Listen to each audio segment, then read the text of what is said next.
Hello all. இன்னைக்கு ஸ்வீடனோட 2026 new ரூல்ஸ்ல எதெல்லாம் வந்து ரொம்ப ஸ்ட்ரிக்ட் ஆக்கியிருக்காங்க அப்படின்னு சொல்லி பார்ப்போமா.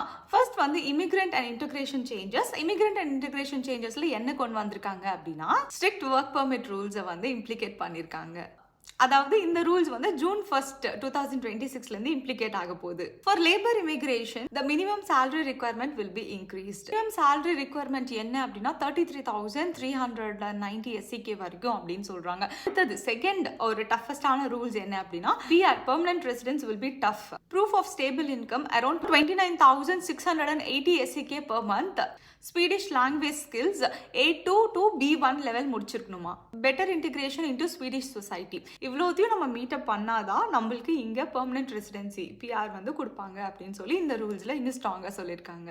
Third, citizenship waiting time increased. இப்போ கட் அண்ட் ரைட்டா 8 years அப்படின்னு சொல்லி மாத்திருக்காங்க. So the waiting time is increase to 8 years.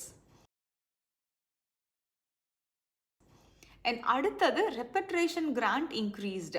So repatriation grant அப்படின்னா என்ன அப்படின்னா ரெஃப்யூஜிஸ் ஒரு அதாவது ஒரு கண்ட்ரியில் வார் நடந்திருக்கோம், அவங்கள வந்து இந்த கவர்மெண்ட் வந்து நாங்கள் உங்களை ரெஃப்யூஜிஸாக உள்ளே கூட்டிகிட்டு வரோம், நீங்கள் இங்கே வந்து இருக்கலாம் அப்படின்னு சொல்கிறாங்கல்ல. அந்த மாதிரி யாராவது திரும்பியும் எங்கள் கண்ட்ரிக்கு நாங்கள் போகணும் அப்படின்னு சொல்லி வில்லிங்கில் இருக்கீங்க அப்படின்னா அவங்களுக்குமே இந்த கவர்மெண்ட் வந்து அமௌண்ட் பே பண்ணி நீங்கள் போங்க அப்படின்னு சொல்லி சொல்கிறாங்க. நீங்கள் வந்து இப்போது இந்த கண்ட்ரி விட்டு போகணும்னு விருப்பப்பட்டீங்கன்னா போகலாம் அப்படின்னு சொல்லிட்டு அவங்களுக்கும் பே பண்ணி சென்ட் பண்ணுறாங்க.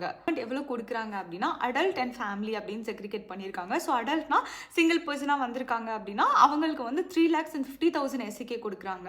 ஃபேமிலியாக வந்திருக்காங்க, நாங்கள் ஃபேமிலியாகவே மூவ் பண்ணுறோம் அப்படின்னு சொன்னால் அவங்களுக்கு 6 lakhs வரைக்கும் கொடுக்குறாங்க. பட் இந்த லால கூட இன்னும் ஸ்ட்ரிக்டாக என்ன சொல்கிறாங்க அப்படின்னா ஒன்ஸ் நீங்கள் இந்த டிசிஷன் எடுத்து இந்த கண்ட்ரி விட்டு வெளியில் போகணும்னு முடிவு பண்ணி அந்த அமௌண்ட்டை வாங்கிட்டு கிளம்பிட்டீங்க அப்படின்னா திரும்பி இந்த கண்ட்ரிக்குள்ளே நீங்கள் வரது சாதாரணமான விஷயம் கிடையாது. அதோட ரூல்ஸ் வந்து ரொம்ப ஸ்ட்ரிக்டாக இருக்கும்.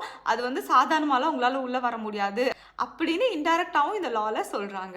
அண்ட் நெக்ஸ்ட் வந்து ஃபாரின் அஃபேர்ஸ் வந்து சில கண்ட்ரில அவங்களோட எம்பசி ஸ்வீடன் எம்பசியை க்ளோஸ் பண்றாங்களாம். Is Sweden cutting ties with these countries அப்படின்னு சொல்லி கேட்டோம்னா இல்லவே இல்லை. அந்த ஸ்டேட்மெண்ட் எப்படி சொல்றாங்க அப்படின்னா Sweden is not breaking the relationship with Liberia, Bolivia and Zimbabwe.